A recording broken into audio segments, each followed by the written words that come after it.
vamos, vamos por partes então, né? Porque hoje a gente falou que a gente ia degustar também, né, essa parte que é a descrição das sessões, né? E assim, isso daqui ele já fala lá no início, que é a estrutura das sessões, então, da quinta até ali a sessão 29, 30 mais ou menos. Isso significa o quê? Isso significa que a gente vai. Gente, só um segundinho. Gabi, você pode só pausar rápido? Só por causa de Então, pessoal, olha só, lembrando, né? Porque quando a gente fala da terapia individual, né, e da agenda, a gente precisa se lembrar que, assim, é onde o pessoal panica, eu acho, em boa parte das terapias contextuais, né? Por quê?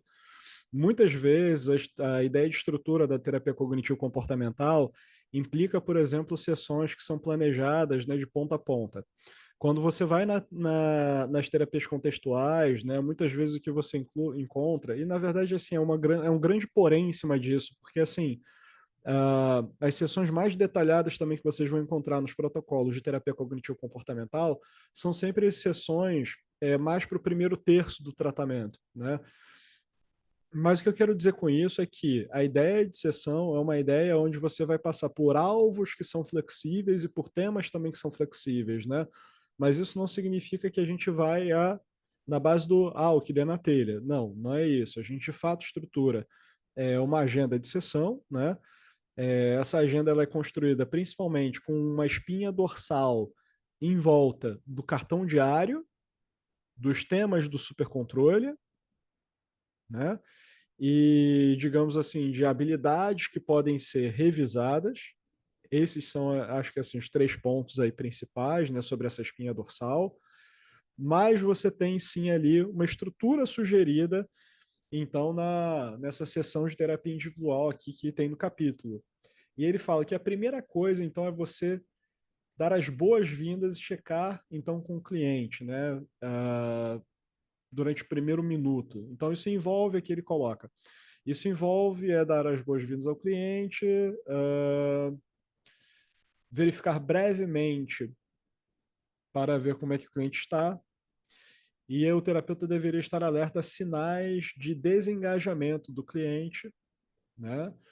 E por indicativos de potenciais rupturas de aliança. Por que isso, pessoal? Porque muitas vezes, né, entre sessões é possível que um cliente, por exemplo, experimente alguma tarefa, alguma habilidade, né, alguma orientação, como se fosse o quê? Inconsistente com os seus problemas. Você fala para o cliente que assim, olha só, você tem a Varies, você vai começar a fazer umas coisas novas, tá bom? Vai ser, ó, muito importante para você, lá no treinamento de habilidades. Aí o cliente começa a fazer isso e vira que assim, que porra é essa que eu tô fazendo? Por quê? Isso aqui é horroroso, né?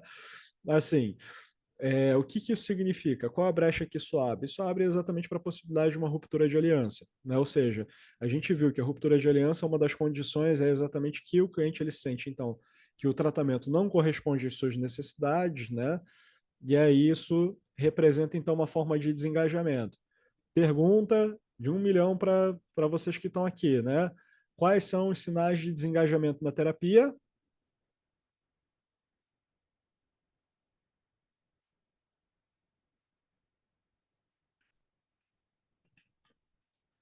Quais são?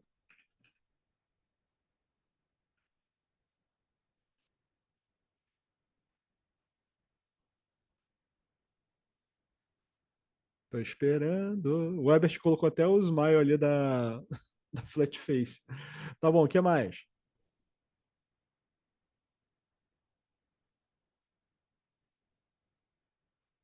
Sim. Não, não, o cliente está lá, o cliente foi. A Amanda colocou aqui, faltas. Faltas é sim um comportamento, né? A Amanda colocou bem. Faltas é um comportamento de desengajamento. Mas o cliente foi. Qual é o sinal de desengajamento que você pega ali na hora? Opa, aí que o Euri colocou. Monossilábico, sim. Ficar em silêncio, mudar de assunto. Isso. Né? Inaldo colocou aqui, que a Euri colocou. Renata também contribuindo aqui, colocando também monossilábico. Inaldo colocou alterar postura, né? O olhar também, né, que fica desencontrado. Então, assim, algumas dessas coisas representam é, pistas potenciais, então, né, para desengajamento. E a gente também repara nisso, tá? Então, quando necessário, ele coloca aqui, o terapeuta ele deveria abordar, então, o não engajamento ou a ruptura de aliança, né? Ou então realizar o reparo de uma ruptura de aliança antes de proceder. Por que isso? Lembrando, para conectar com um tópico que a gente falou lá no outro dia, que era hierarquia de alvos. Então, vamos supor, o cliente chegou para a sessão. Lembrando, o cliente está apresentando, então, sinais de desengajamento, porque ficou puto da vida com alguma tarefa, achou alguma habilidade muito fantasiosa, qualquer coisa do tipo. Opa, mas como é que a gente começa a enxergar isso? Comportamentos de desengajamento. O cliente ficou monossilábico, evitativo, o olhar perdido, a linguagem corporal fechada também com braços e pernas cruzados e coisas do tipo. Opa, reconhecemos então que pode estar acontecendo uma ruptura de aliança pela hierarquia de alvos. Esse cliente está aparecendo com algum tipo de comportamento autolesivo ou de risco à vida, ameaça à vida? Não. Opa, esse cliente está aparecendo então com comportamento de ruptura de aliança? Tá. Opa, o que a gente faz? Derruba a agenda, né? E atua em cima disso. Beleza? Então vamos. Bom, então ruptura de aliança antes de proceder. Então o terapeuta deve evitar discussões prolongadas, então, da última semana, até que o cartão diário tenha sido revisado e a agenda da sessão tenha sido estabelecida. Galera, eu faço isso várias vezes. Que às vezes assim, a gente começa, a gente faz o check-in ali, né, perguntando para o cliente como é que tá, e daqui a pouco a coisa fica interessante. Aí você fica, não, pera, calma, volta para a estrutura. Porque senão a gente vai transformar a sessão de fato numa grande discussão sobre o que aconteceu ao longo da semana. E bem, eu estou falando mais uma vez da estrutura de tratamento. Se alguma coisa faz você, por exemplo, avaliar que vai ser benéfico falar sobre a semana e dar continuidade para o que vocês estão conversando, decisão sua como terapeuta, tá? Inclusive, assim, sobre que tipo de contingência isso está fornecendo. Mas em termos de estrutura do tratamento e aderência em RO, a gente volta então e evita conversar ali de uma forma muito prolongada, pelo menos para a gente trazer essa possibilidade para a discussão, então, do cartão diário. Beleza? Próximo. Revisar, então, o cartão diário do cliente, concordando, né, com a sinalização, com déficit de sinalização social ou com problemas de comportamento aparente, comportamento problema aparente, que serão tornados, então, alvos em sessão para análise em cadeia. O que, que significa isso aqui? Mais uma vez, pegou o cartão diário, vocês vão ter múltiplos alvos ali sendo monitorados e a coisa ela varia de semana para semana. Tem semana que um comportamento alvo importante não vai aparecer, tem semana que assim, aquilo ali vai estar com um grande farol vermelho em cima, né? E aí, né, como que isso é uma coisa importante também, pessoal, que me passou aqui pela cabeça, que um erro que eu cometia também com muita frequência, quando principalmente pegava o cartão diário, era começar por onde?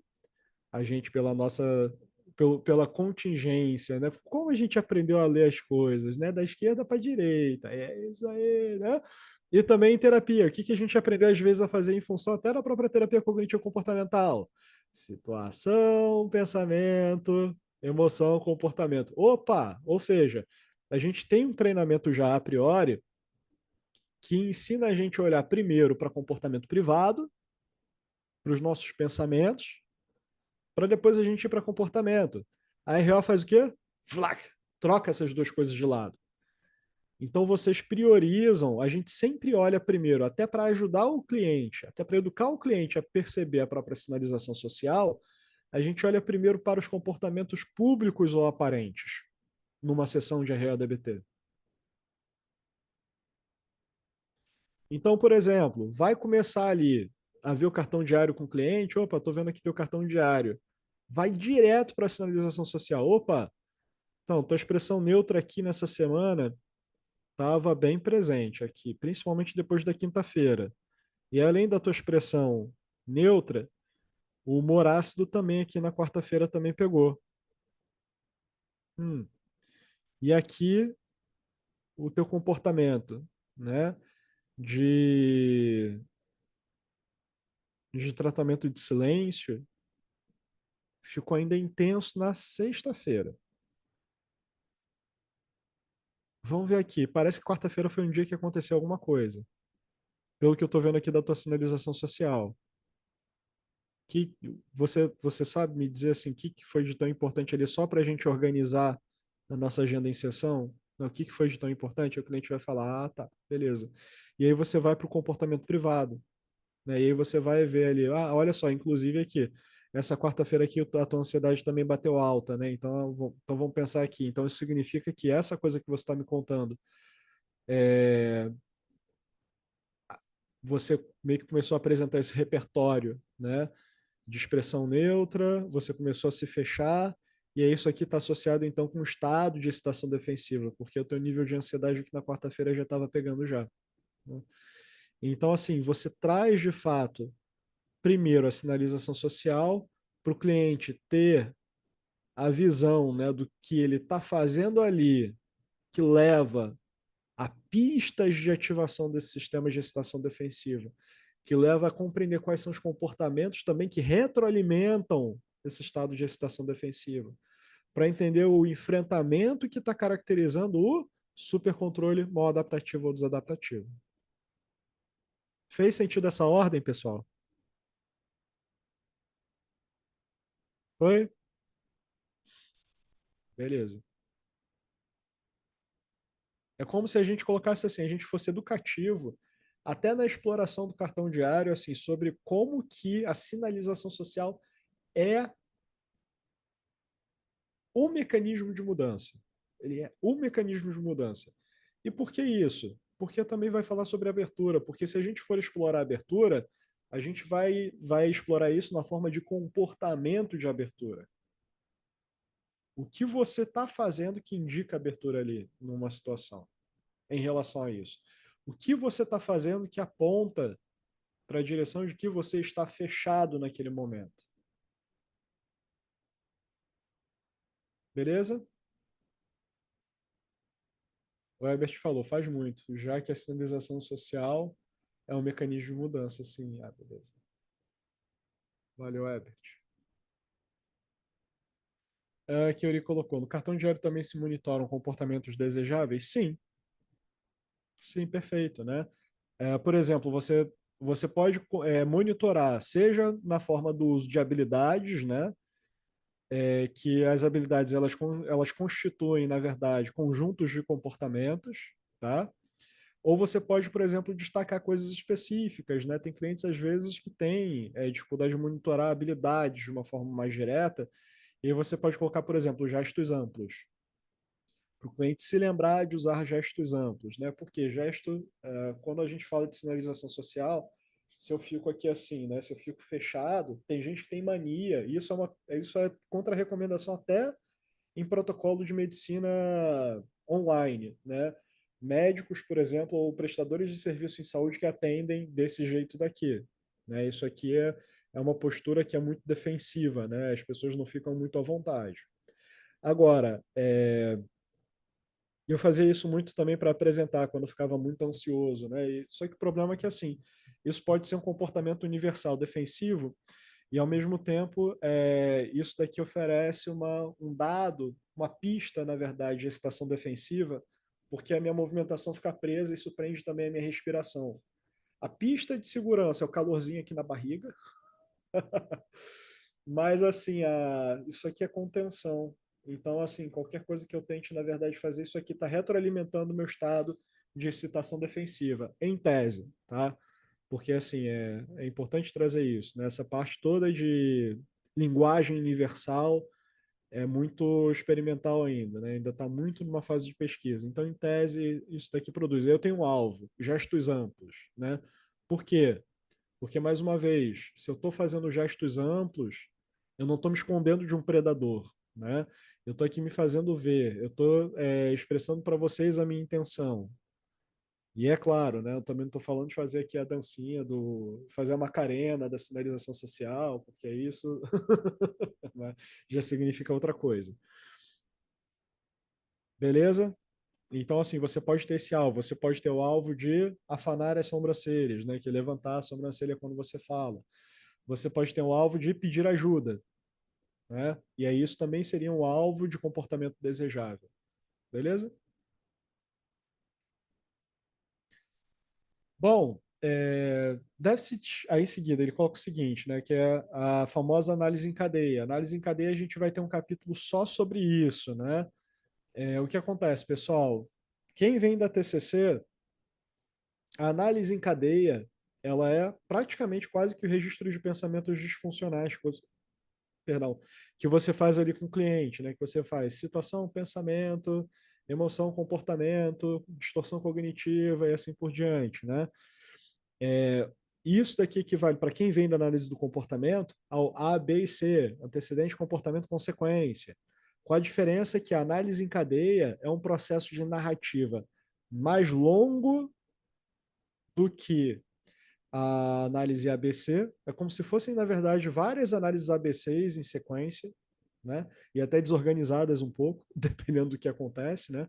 Porque é uma narrativa do sequenciamento dos eventos.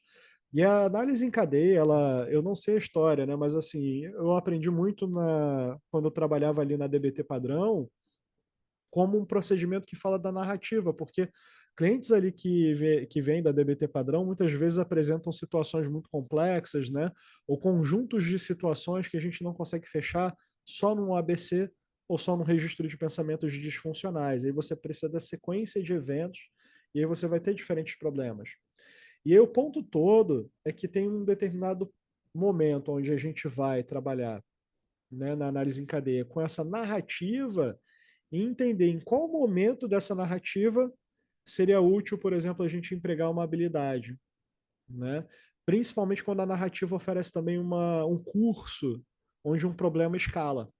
Essa é a parte mais interessante.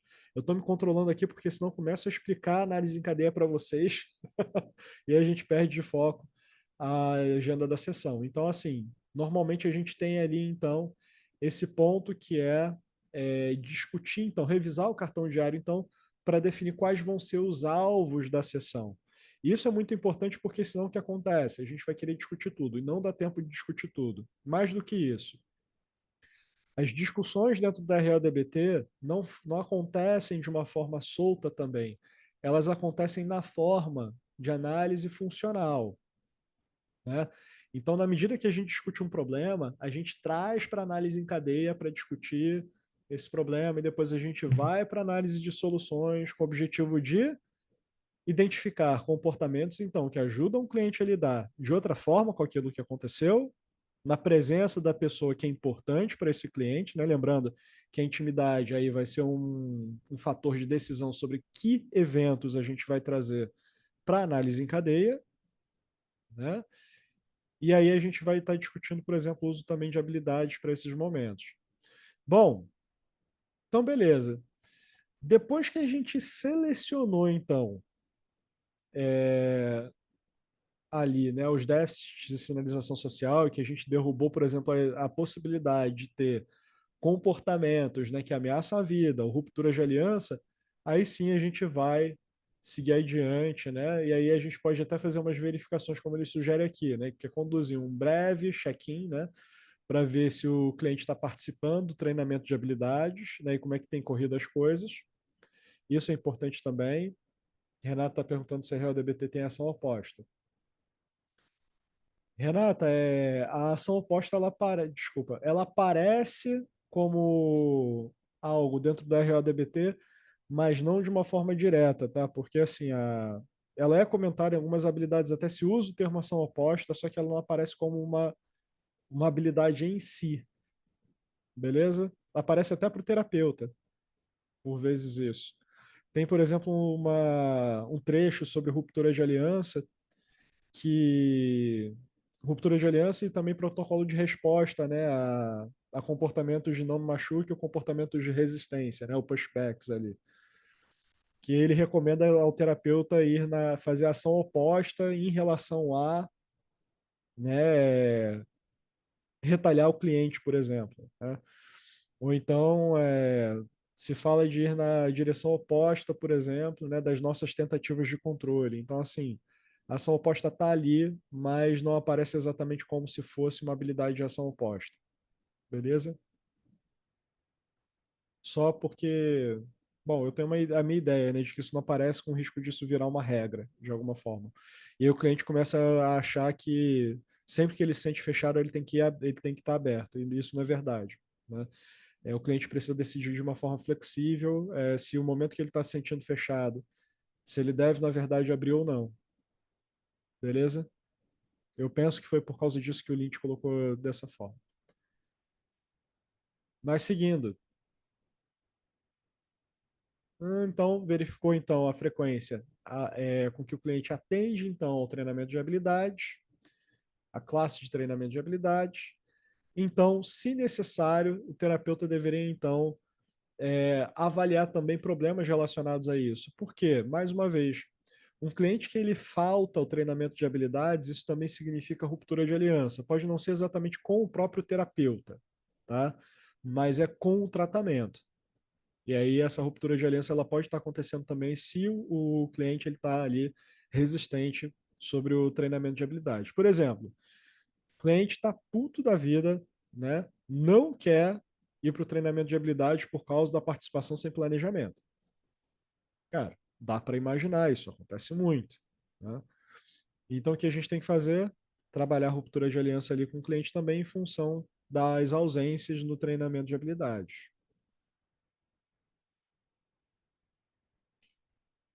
Amanda, já respondo, tá? Que eu vou aqui seguir só porque já são 7h32 e aí, faltando 15 minutos, eu vou dar uma pausa aqui para responder a pergunta e talvez seguir um pouco adiante ou parar para responder mesmo. Senão a gente fica com pouco tempo hoje. Bom, então aí fora isso, a gente faz também um check-in sobre tarefas de casa, né?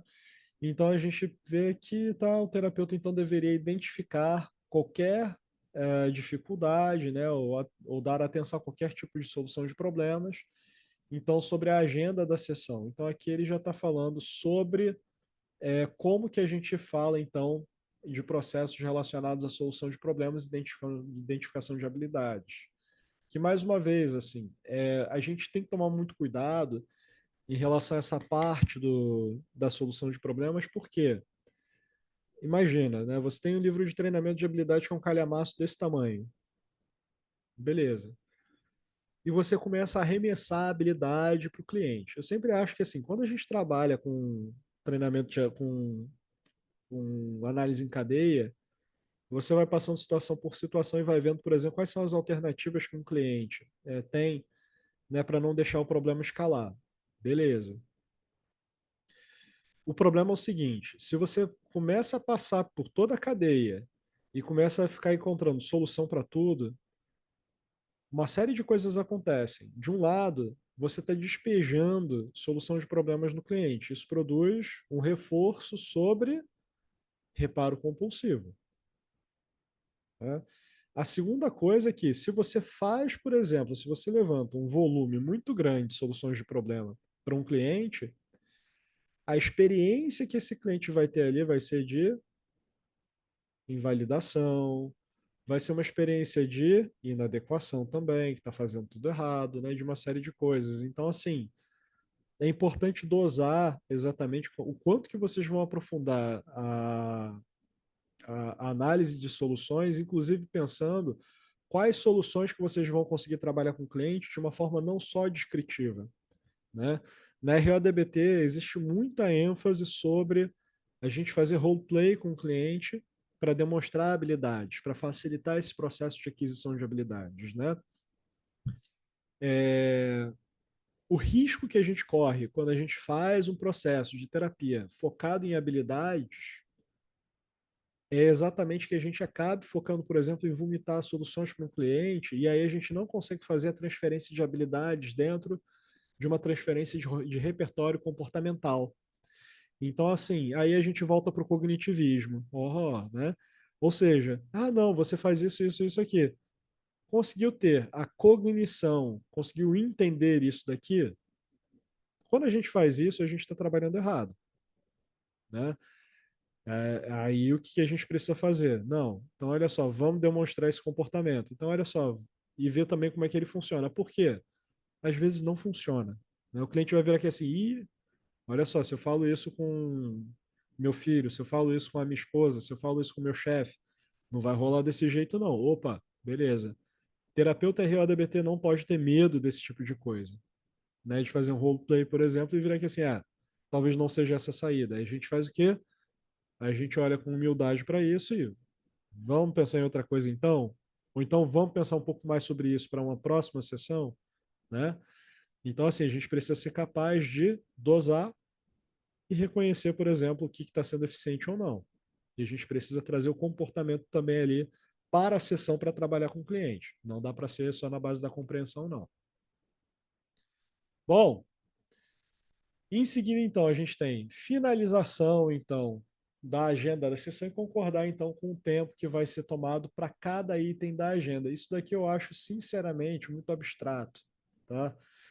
Então, assim, quando a gente decide sobre quanto tempo cada alvo, cada análise em cadeia vai tomar da sessão, isso é um tempo aproximado, tá, gente? Assim, às vezes, sendo sincero, essa é uma das coisas que eu arbitrariamente não dou muita atenção.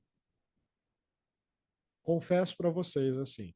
Que assim, vamos falar sobre isso por 6 minutos, vamos falar isso por 10 minutos, vamos falar sobre isso por 5 minutos, e nem o cliente faz ideia disso. Eu prefiro discutir assim, olha só, vamos pegar duas situações aqui, e aí, se der tempo para uma terceira situação, a gente pega, né? Porque aí a gente está falando de espaço realmente da sessão. Às vezes, assim, pegar três situações fica muita coisa, e a gente perde a qualidade com que a gente explora, né, essas coisas em sessão. Bom, terapeuta e cliente, então, concordam, né, com quanto tempo vão levar para análise em cadeia e quanto tempo vão, então, despender para aprender uma nova habilidade em RO. Beleza. Então, a gente conduz análise em cadeia, análise de soluções, a gente tem os alvos, então, de comportamentos problemáticos da semana, né, identificados no cartão diário.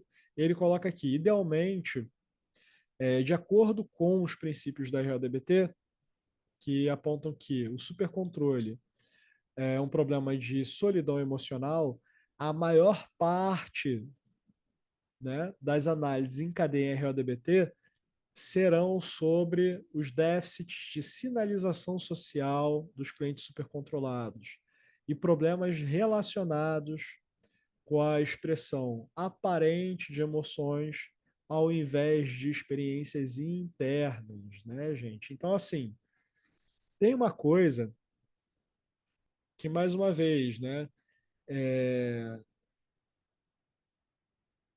a, até o livro, gente, até em ACT, no livro do Robert Zettel de depressão, ele fala isso. Terapeutas que discutem muito comportamento privado não são bons terapeutas, tá? Então, assim, é de fato trazer para o comportamento. Quando vocês vão para análise em cadeia, vai para o comportamento. Existe um comportamento problema em volta disso, né? E um comportamento principalmente aparente, tá? Então, ele frisa aqui mais uma vez essa ênfase. E aí, em seguida, então, você discute outros itens da agenda por aproximadamente 15 minutos. Então, por exemplo, o terapeuta ele pode ter um alvo que não é necessariamente relacionado a problemas do supercontrole, como, por exemplo, o comer restritivo, ou então outros problemas, como a dificuldade de encontrar um emprego, né? Ou então dificuldades legais. Então, tudo isso pode ficar mais para a parte final da sessão, ali, tomando menos tempo. Não é que isso não vai ser discutido. Então, o terapeuta também pode ensinar uma nova habilidade, né? Que pode ter sido, então, planejada para a sessão. Isso é uma coisa importante, gente. Olha só. Isso significa que, quando a gente decide, pode acontecer em algum momento da terapia que uma habilidade pode ser antecipada para um cliente, tá? A gente só precisa tomar cuidado com esse tipo de tomada de decisão, porque uma habilidade que precisa estar muito bem consolidada, por exemplo, aliás, duas habilidades que precisam estar muito bem consolidadas são a mente flexível Def, a Definedly, por exemplo, precisa estar bem consolidada, porque ela é uma habilidade que introduz abertura e autoinvestigação, né? Por quê? Quando você traz todas as outras habilidades, elas vão ser variações em cima dessas duas. Em que sentido? A DEF, por exemplo, vai trazer muito sobre como que a gente reconhece a nossa tentativa de controlar a realidade e o que seria se comportar de uma forma flexível nessa situação. E no meio da DEF tem a autoinvestigação, que é a mindfulness, que é responsável pela gente se perguntar sobre onde na nossa experiência aparece a resistência ao aprendizado, né? Então, essas duas habilidades, né? E a DEF, na verdade, que ela acaba englobando tudo isso. Tá bem consolidada? Beleza. A gente segue adiante, então, e a gente pode decidir antecipar a bondade amorosa, a gente pode decidir antecipar a DEEP, por exemplo, que é uma habilidade que fala muito sobre os nossos canais de sinalização. A gente pode antecipar uma habilidade sobre luto, como a Heart. Isso aí vai ficar assim, a critério do terapeuta e do que vai de fato beneficiar o cliente, tá? Ou então a gente pode revisar também alguma habilidade. Então a gente celebra, é muito importante essa coisa da celebração. E eu antes eu ficava até assim meio né, com essa coisa de celebração. Mas a gente tem que se lembrar que, mais uma vez, se. Eu tô com mania de falar mais uma vez, mais uma vez, mais uma vez. Mas a gente tem que se lembrar que a gente está tratando pessoas ali que têm sinalização social encoberta e que muitas vezes não sinalizam, por exemplo, nem coisas ruins, nem coisas boas. E o impacto nas outras pessoas disso é que elas não sabem muito bem sobre o que se passa na cabeça daquela pessoa, como que elas experimentam determinadas interações. Nós, como terapeutas, também, cara, se o cliente está fazendo uma coisa legal, a gente fica aqui assim, ele sabe que está fazendo certo. Não, né?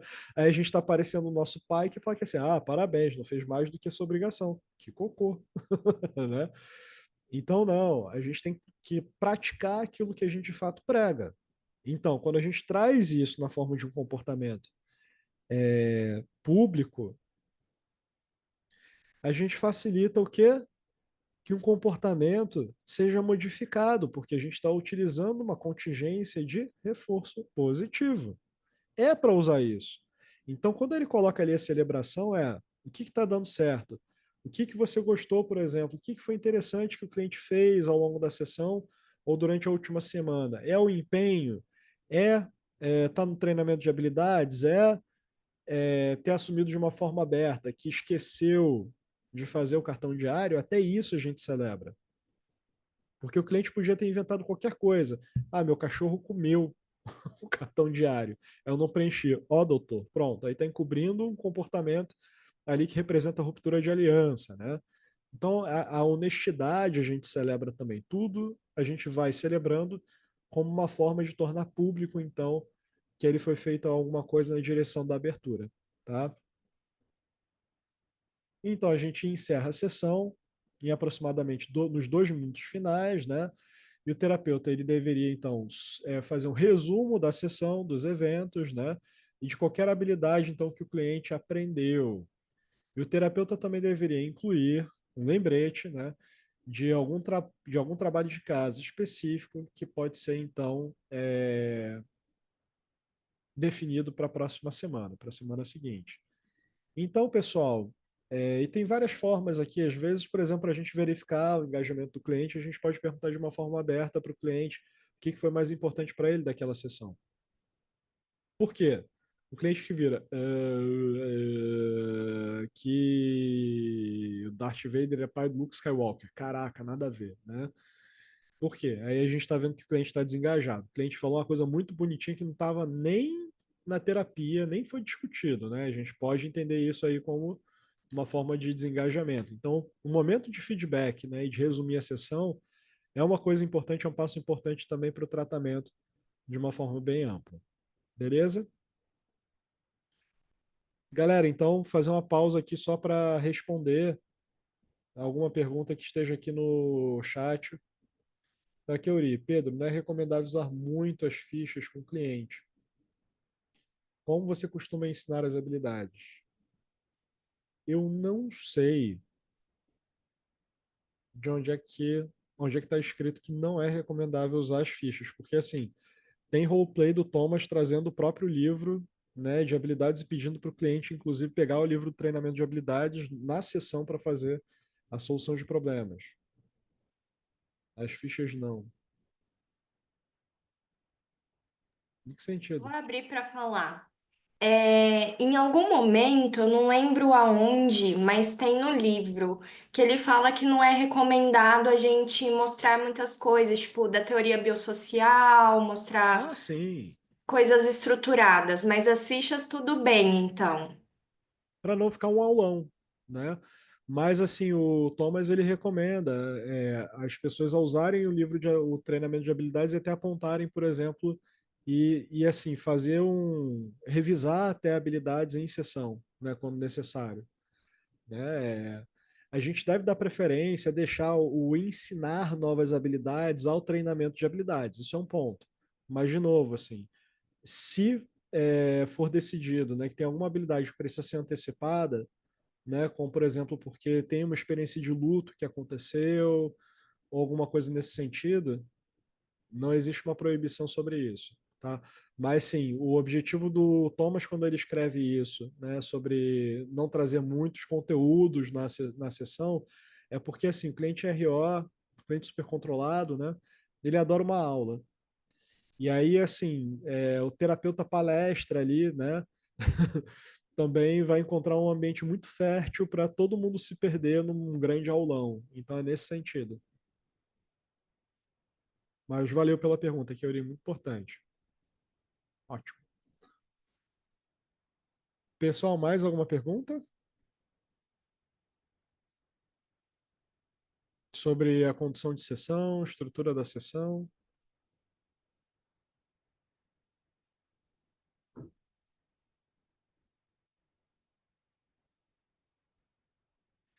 momentos de silêncio? Momentos de silêncio. Então, por exemplo, é... momento. Ah, da Amanda, eu não vi a da Amanda aqui, peraí. Amanda aqui. Como incentivar que o paciente use a intuição para decidir se flexivelmente eu sábia que ser flexível, mente sábia? Não, não tem mente sábia não.